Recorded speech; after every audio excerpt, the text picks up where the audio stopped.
네, 안녕하세요. 전쌤입니다. 자, 드디어 오늘부터 무기질에 대해서 공부를 시작을 할 건데요. 자, 무기질 혹은 미네랄이라고 얘기를 하죠. 자, 무기질에 대해서 오늘은 정리 조금 하고 그 하나하나에 대해서는 다음 시간에 정리를 해나가도록 하겠습니다. 자, 무기질은 미네랄이라고도 하죠. 자, 미네랄은 다시 이제 한국말로 번역을 하면 광물이라는 뜻이에요. 그죠? 그래서 무기질이 도대체 뭐냐라고 물어봤을 때 우리가 지난 시간까지 배웠던 탄수화물, 단백질, 지방, 그리고 비타민은 유기물이라고 합니다. 그래서 유기물하고 대응되는 개념으로 무기물 혹은 무기질 이렇게 얘기를 하거든요. 그래서 탄소가 들어있지 않은 탄소, 수소, 산소, 질소가 들어있지 않은 모든 물질들을 이제 무기물 혹은 무기질이라고 얘기를 해요. 그래서 학교 다닐 때 혹시 주기율표 같은 거 배우신 적 있으시죠? 그거는 중학교 때 배우니까 문과든 이과든 예체능이든 다 배우셨을 텐데 그 주기율표에 있는 거의 대부분의 원소 기호가 이제 무기질이라고 보시면 됩니다. 아까 얘기한 탄소, 수소, 산소, 질소를 제외한 그죠? 그리고 이제 무기질은 그렇게 원소 형태로 존재를 해서 원소 형태로 우리 몸에 이제 들어가게 되겠죠.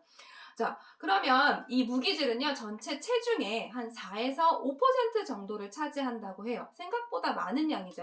자, 비타민 같은 경우에는 체내를 구성하고 있는 성분은 아니기 때문에 몇 퍼센트를 차지한다 이렇게 얘기를 하지 않지만 무기질은 주로 이제 칼슘이나 인 같은 경우에는 골격과 치아를 구성하고 있는 성분이기 때문에 걔네들은 이제 그 무게가 많이 나가게 되겠죠. 그래서 몸무게가 70kg인 사람이다 라고 얘기를 하면 대략 한 3.5kg 정도가 무기질 양이라고 보시면 돼요. 그죠?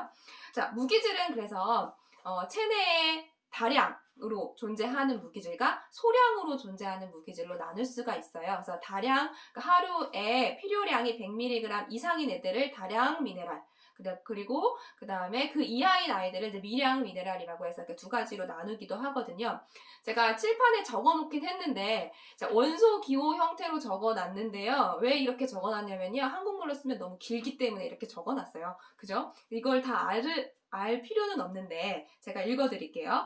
자, 다량 그 미네랄, 무기질 같은 경우에는 뭐가 있냐면 칼슘 그리고 인이 있습니다. 자, 칼슘하고 인이 합쳐서 전체 무기질의 4분의 3을 차지하고 있어요. 왜냐면 얘네 둘이 골격과 치아를 구성하고 있는 아이들이기 때문에. 그 다음에 이제 칼륨, 그리고 황, 나트륨, 염소, 마그네슘까지 이제 다량 무기질이라고 얘기를 하고요. 그 다음에 미량 원소들은 그걸 제외한 모든 미네랄, 무기질을 미량 원소라고 하는데요. 철, 망간, 구리, 그 다음에 아이오딘. 자, 요오드라고 알고 계시죠? 요새는 교과서가 바뀌어서 아이오딘이라고 얘기를 합니다. 그리고 아연, 코발트, 자, 그 다음에 불소, 플로린, 그 다음에 셀레늄, 크롬 이런 아이들이 이제 미량 원소가 되겠죠. 자, 미량 원소는 말 그대로 아주 조금이 필요하지만 얘네들이 부족하게 되면 제대로 자기 역할을 하지 못해서 체내에 이제 여러 가지 일들이 잘 굴러가지 않게 됩니다. 그러면 무기질이 우리 몸에서 하는 역할들이 무엇이 있을까? 이제 정리를 해보자면요. 크게 세 가지가 있어요. 첫 번째는 뭐냐면 우리 몸을 구성하고 있습니다. 방금 얘기 드린 것처럼 칼슘하고 인은 골격과 그 치아를 구성한다고 얘기를 했죠. 그래서 인과 칼슘이 결합된 형태, 인산칼슘 형태로 골격 단백질에, 그러니까 뼈도 기본은 단백질이에요. 그래서 단백질에 얘네들이 이 인산염이, 그러니까 칼슘하고 인산이 결합된 형태로 침착이 됩니다. 그러면 뼈가 단단해지게 되겠죠. 그래서 뼈를 단단하게 만드는 물질이 칼슘하고 인이라고 보시면 되고요. 그 다음에 미량이긴 하지만 요 아연도 이제 몸을 구성하고 있는 성분인데 뭘 구성하냐면요. 당 대사, 그 포도당 대사에 관여하는 인슐린이라는 호르몬이 있습니다. 이 인슐린을 생산하고 저장하는 데 필요한 그런 그 미네랄이라고 해요. 그래서 아연이 부족하게 되면 당 대사가 원활하게 일어나지 않아서 그러니까 인슐린이 제대로 만들어지지 않아서 당뇨병에 걸릴 확률이 높겠죠. 그래서 거꾸로 얘기하면 당뇨가 있으신 분들은 아연을 충분히 먹어주셔야 그 인슐린의 그 생산과 저장이 원활하게 진행이 되도록 되겠죠. 그리고 염소, 여기 그 염소는 우리가 염소하면 몸에 안 좋은 거 아니야? 라고 얘기를 하잖아요. 그러니까 수돗물에 들어있는 염소는 염산 형태로 들어있기 때문에 걔가 체내에 들어가게 되면 혈관벽에 스크래치를 내요. 그죠? 근데 이 염소라는 원소 자체는 우리 몸에서 항상성을 유지하는 데 필요하고 어쨌든 몸을 구성하고 있는 성분 중에 하나거든요. 그래서 우리가 이제 어떤 형태로 보통 염소를 먹냐면요. NaCl, 그러니까 소금 형태로 염소를 섭취를 하게 됩니다. 자, 그때 이제 염소는 어떤 역할을 하냐면 위액은 염산이죠. 그죠? 염산의 그 산도를 유지하게 돼요. 그래서 소금을 적게 먹게 되면요. 뭐 체액이 묽어지기도 하지만 이 위산도 제대로 만들어지지 않아서 살균작용이 일어나지 않거나 단백질 소화가 제대로 일어나지 않습니다. 하지만 우리는 충분히 먹기 때문에 더 드셔줄 필요는 없을 것 같아요. 자, 그 다음에 철분은 많이들 아시다시피 적혈구에 있는 그죠? 그 혈색소 헤모글로빈이라는 혈색소에 철이 필요하거든요. 그래서 헤모글로빈을 구성하고 있는 구성 성분이다. 이렇게 기억을 해주시면 좋을 것 같고요. 그 다음에 코발트라는 이제 미네랄이 있는데, 자, 얘는 비타민 12. 지금 혹시 이름이 기억나시나요? 코발라민이라고 하는 비타민 12가 있는데, 걔 구성 성분이에요. 그래서, 코발트가 부족하게 되면, 이 비타민 12, 그 비타민 B군의 그 12, 걔가 제대로 만들어지지 않거나 그 작용을 하지 못하게 되겠죠. 그리고 아이오딘, 우리가 요오드라고 알고 있는 그 아이오딘은 갑상선 호르몬의 구성 성분입니다. 자, 이런 아이들이 이제 우리 몸을 구성하고 있다 이렇게 기억을 해주시면 좋을 것 같고요. 근데 무기질의 두 번째 역할은 뭐냐면 체내의 여러 가지 반응들을 조절하는 역할을 합니다. 여러 가지 대사 반응, 대사라는 거는 물질을 분해한다거나 물질을 그 합성을 한다거나 이런 것들을 대사라고 얘기를 하거든요. 근데 이 대사 반응에 촉매로 작용을 하기도 하고 또는 얘네들이 효소를 만드는데 필요한 성분이어서 그 반응 속도를 조절할 때 그 효소로서 조절을 하기도 합니다. 그래서 대표적인 그 조절 작용에 필요한 미네랄이 뭐가 있냐면요. 마그네슘이 있어요. 자, 마그네슘은 탄수화물, 단백질, 지방의 분해 그리고 탄수화물, 단백질, 지방의 그 합성에 모두 필요한 그 미네랄이 되거든요. 그래서 얘가 이제 조절 작용에 꼭 필요한 미네랄이 되고 그 다음에 굴이나 칼슘이나 망간이나 아연 같은 그것도 마찬가지로 이제 각각의 그러니까 모든 그 대사 반응에 필요한 건 아니지만 분해하는 반응이거나 합성하는 반응에서 촉매 역할로 작용을 하게 돼요. 자, 이거는 마그네슘을 공부를 할 때 조금 더 자세하게 풀어드리도록 하겠습니다. 자, 그 다음에 나트륨 이온과 칼륨 이온은요. 우리가 신경 자극을 전달할 때 이 나트륨 이온과 칼륨 이온이 왔다 갔다 하면서 신경 전달이 되거든요. 그래서 이때 신경 자극을 전달할 때 필요하다. 그러니까 신경을 조절할 때 필요하다. 이렇게 기억을 해주시면 좋을 것 같고요. 그 다음에 무기질 평형을 이룰 때도 나트륨과 칼륨이 필요해요. 그래서 근육의 수축과 이완을 조절할 때도 나트륨, 칼륨이 필요하다. 이렇게 기억을 해주시면 좋을 것 같아요. 그래서 땀을 많이 흘린다거나 할 때 우리가 그냥 그 미네랄이 없는 물을 먹게 되면 더 몸에 무리가 가거든요. 그래서 꼭 나트륨이나 칼륨과 같은 미네랄이 포함되어 있는 물을 땀을 많이 흘렸을 때, 운동을 했을 때라거나 사우나를 했을 때라거나 이럴 때 이제 섭취를 꼭 해주셔야 되겠죠. 그 다음에 마지막으로 무기질이 하는 역할은 체내에서 평형을 조절하는 역할을 합니다. 자, 평형을 조절할 때 첫 번째 어떤 것들이 있냐면요.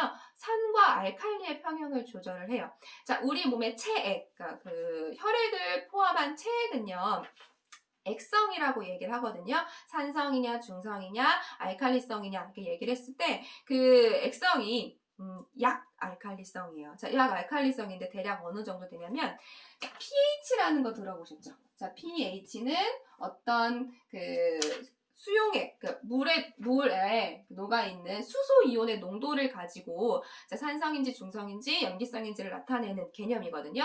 근데 이 pH는 1에서부터 14까지 우리가 나타냅니다. 그때 7이 딱 중성이고요. 7보다 숫자가 작으면 산성, 7보다 숫자가 크면 알칼리성, 염기성이라고 보시면 돼요. 자, 그런데 이게 숫자가 작으면 작을수록 강산이고요. 숫자가 14에 가까우면 가까울수록 강한 알칼리성, 강한 염기성이라고 보시면 됩니다. 근데 우리 몸의 체액은요. pH가 얼마냐면 대략 7.4 정도 돼요. 그래서 7.4라는 거는 중성보다 살짝 숫자가 높으니까 살짝 알칼리성이라고 보시면 되겠죠.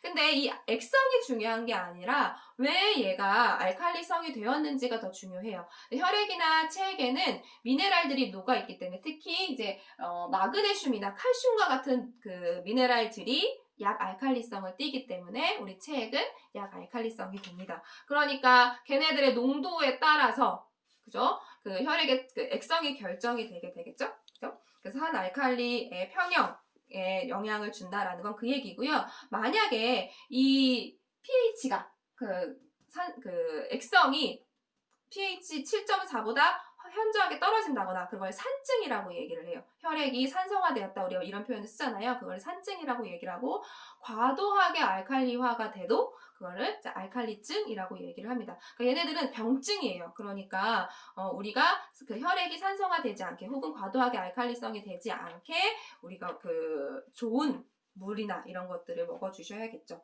자, 그러면 대표적인 산성식품에는 뭐가 있냐면요.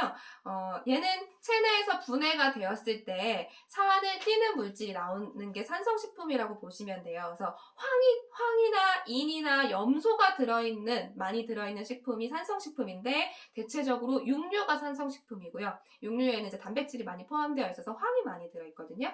그리고 곡물, 우리가 먹는 밥이요. 밀가루 이런 것들이 산성식품이라고 보시면 됩니다. 그러면 이제 알칼리성 식품은 그 식품 안에 칼슘이나 칼륨이나 마그네슘과 같은 무기질이 들어있는 애들이 이제 알칼리 식품이라고 얘기를 하거든요. 두부나 채소, 그다음에 해조류, 버섯, 과일 같은 것들은 이제 알칼리성 식품이라고 할 수 있습니다. 그러니까 과일 자체는 우리가 신맛이 나잖아요. 그래서 과일 자체는 산성이에요. 근데 얘가 우리 몸에 들어가서 소화가 돼서 알칼리성을 띠고 있는 그 무기질이 나오기 때문에 알칼리성 식품이라고 얘기를 합니다. 그러면 산성식품, 알칼리성 식품이 있으니까 중성식품도 있겠죠? 자, 중성식품은 뭐냐면 무기질이 포함되어 있지 않은 식품을 그 보통 중성식품이라고 얘기해요. 그러니까 기름, 지방, 그리고 당, 설탕이라던가 이런 아이들 단순당 같은 것들은 이제 중성식품이라고 생각을 해주시면 돼요. 그러니까 우리가 알칼리성 식품이 몸에 좋고 산성식품이 몸에 나쁘고 그럼 중성식품 뭐지? 막 이렇게 생각하실 게 아니라 내 몸에 어떤 미량 원소가 그 무기질이 필요할까를 생각해서 섭취를 해주시면 좋을 것 같아요. 그리고 무기질이 또 어떤 평형도 조절을 하냐면요. 그러니까 산 알칼리 평형도 조절을 하지만 체액 자체의 삼투압도 조절을 하게 됩니다. 자, 삼투압이란 건 뭐냐면 요새 이제 김장 시즌이잖아요. 그럼 배추를 소금에 절이죠. 그러면 소금의 농도가 배추보다 더 높기 때문에 배추 안에 있던 물이 소금 쪽으로 빠져나가면서 얘가 숨이 죽는 거예요. 자, 이런 것들이 이제 삼투압이라고 보시면 되거든요. 그러니까 체내에서는 그 세포 내 수분이 있고 세포 외 수분이 있어요. 이게 밸런스가 잘 맞아야 되는데 이 그 삼투압 조절이 잘 안 되게 되면 부종이 일어날 수도 있고, 그러니까 몸이 부을 수도 있죠. 거꾸로 탈수가 일어날 수도 있어요. 그러니까 세포 외 수분이 너무 많으면 부종인 거고, 세포 그 바깥의 수분이 다 끌어온다. 내가 너무 많은 나트륨이나 이렇게 농도가 높은 것들을 먹게 되면 그 몸 안에 있는 수분이 끌어당겨 오잖아요. 그럼 그 탈수 증상이 일어날 수도 있거든요. 자, 이런 거를 농도를 조절을 해서 체액 평형을 조절하게 된다. 자, 그렇게 기억을 해주시면 되고, 여기에 관여하는 무기질은요, 나트륨과 칼륨과 염소라고 보시면 됩니다. 그래서 무기질의 균형이 이루어져야 부종도 일어나지 않고 탈수도 일어나지 않는다라고 생각을 해주시면 좋을 것 같아요. 자, 무기질은 전반적으로 이렇게 정리를 했고요. 다음 시간에는 이제 가장 우리 몸에 많이 필요한 이제 칼슘에 대해서 정리를 해보도록 하겠습니다.